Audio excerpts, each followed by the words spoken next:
Trouble in an electrical system will generally be one of three types: short circuits, grounded circuits, or open circuits. One must be able to recognize the different types of trouble and identify each one. An electric circuit is a path or a group of interconnected paths capable of carrying electric currents. An electric circuit exists when the source of power is attached through a pair of conductors to an electrical device, such as a lamp. Current flows from the power source through the conductors to the electrical device. To provide a measure of control, a switch is normally added. To turn the circuit off and on. To protect the circuit from damage in the event of trouble, a fuse or circuit breaker is added to the circuit. Let's take this basic circuit, enclose it properly in protective boxes and conduit, and use it to demonstrate the three most common types of circuit trouble. First, we'll examine a short circuit. A short circuit results when two bare conductors are permitted to come into contact with each other. The current no longer flows through the entire circuit. It is shunted directly from the hot conductor to the neutral conductor. When this occurs, there is only a very small amount of resistance in the circuit.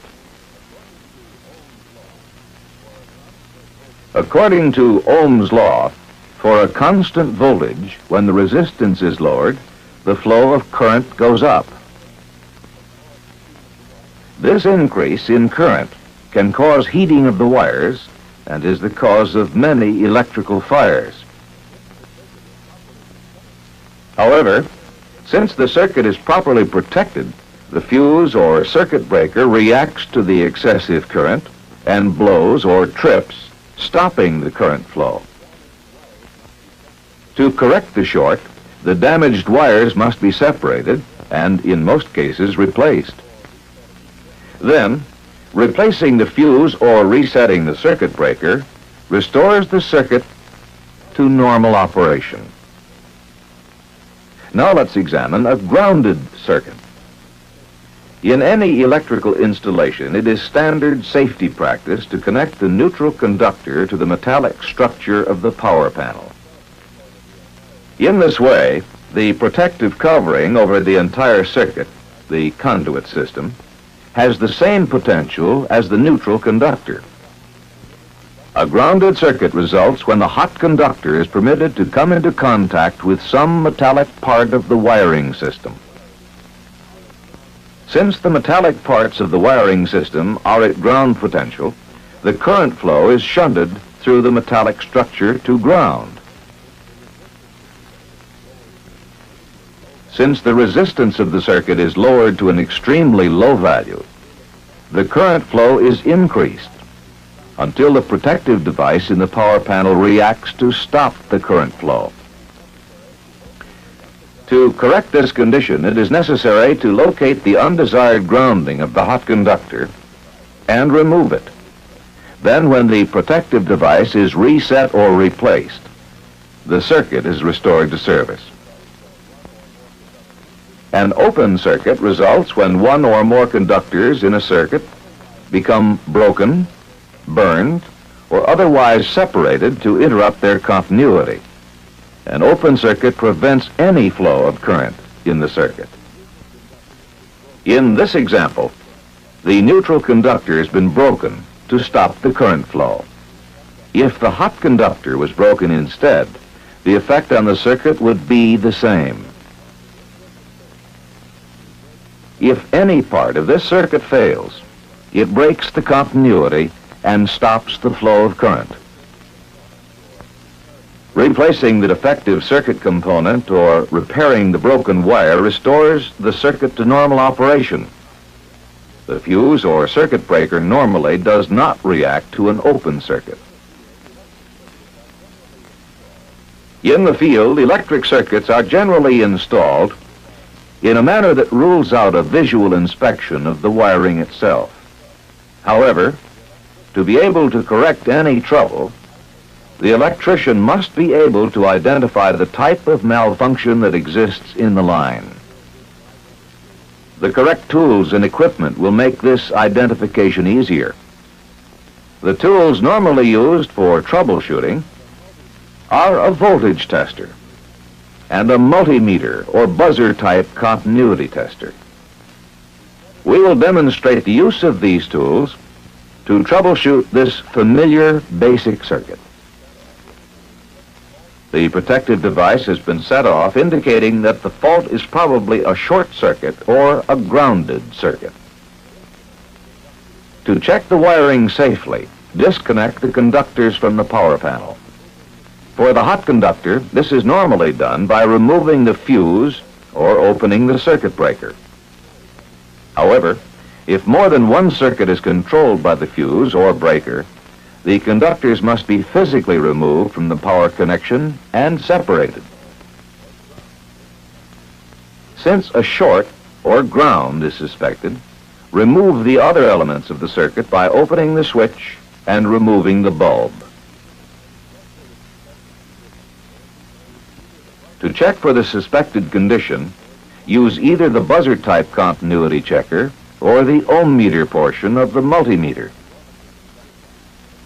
When the meter is applied to one of the conductors and the metallic cover of the fuse box, it gives a high resistance reading, which means there is no continuity. Next, the meter is applied to the other conductor and the ground point. As it indicates no continuity, neither conductor is grounded, eliminating this as the source of trouble.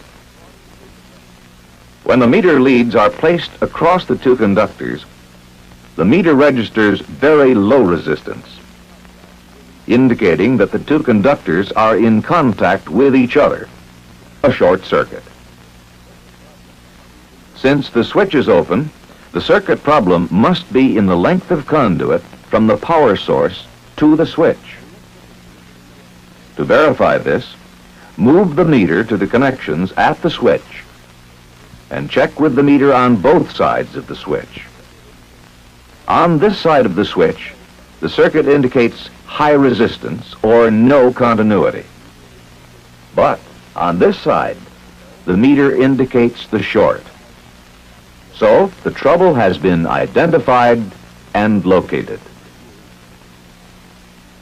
The short circuit is removed, and the circuit is checked once again with the ohm meter. This time, the circuit checks out properly. So it is now safe to replace the fuse, and the circuit is placed back in service. This time, let's examine another case where we come on the trouble site to find a blown fuse.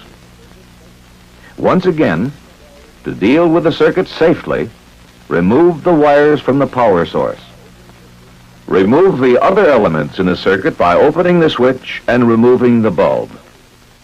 This time, instead of using a multimeter, let's use a buzzer-type continuity tester. This tester is simply a small door buzzer and a dry cell battery. When the two test leads are brought together, the current activates the buzzer and it makes a sound. Thus, when the leads are placed on a circuit under test, no sound means no continuity, while this sound means continuity. First, checking between the two conductors indicates that there is no short circuit in the first section of the circuit, and there is no continuity between the hot conductor and ground in this section. However, between the hot conductor and ground in the second section, there is continuity. Since this is the last section, the testing is complete.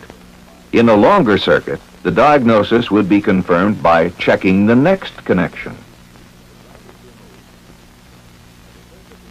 The ground is removed, and the circuit is retested at the trouble point, and all connections are restored. The light and fuse are replaced, and when the switch is turned on, the circuit is back in service. Perhaps the most common trouble in wiring circuits is an open circuit. In lighting circuits, the most common fault is a burned-out bulb. But sometimes the trouble may be caused by a loose or broken wire, requiring troubleshooting to locate it. Since the fuse did not blow, we suspect that the problem is an open circuit. Inspection or replacement of the light bulb reveals that it is good. The voltage tester will be valuable for this test. Checking at the source, there is voltage at the fuse box. Moving to the switch box, voltage is still present. Checking at the far side of the switch reveals voltage, so the switch is good. The final checkpoint is at the fixture box. At this point, there is no voltage. The trouble has been traced to this section of conduit. However, continuing a step farther can determine which conductor is defective. A check between the hot conductor and ground indicates 110 volts, which proves that the hot conductor is continuous. So the open circuit must be in the neutral conductor. Replacing the defective section of neutral conductor restores the service. For simplicity, we've been working with a very basic circuit. In practice, circuits usually involve several junction boxes and one or more branch circuits, all fed by the same fuse or circuit breaker. However, the procedure for troubleshooting such circuits is the same. Beginning at the power source, isolate one section of the circuit at a time until the trouble is located. Trouble in electric circuits can be classified into three general types: short circuits, grounded circuits, and open circuits. But regardless of the type of trouble, it can be found rapidly and safely by following sound troubleshooting procedures. Make an operational check of the circuit. Conduct a thorough visual inspection.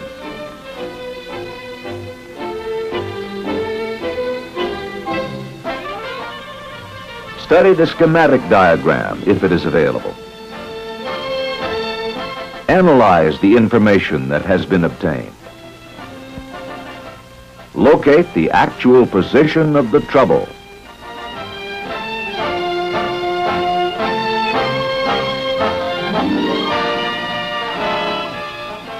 Perform the repair.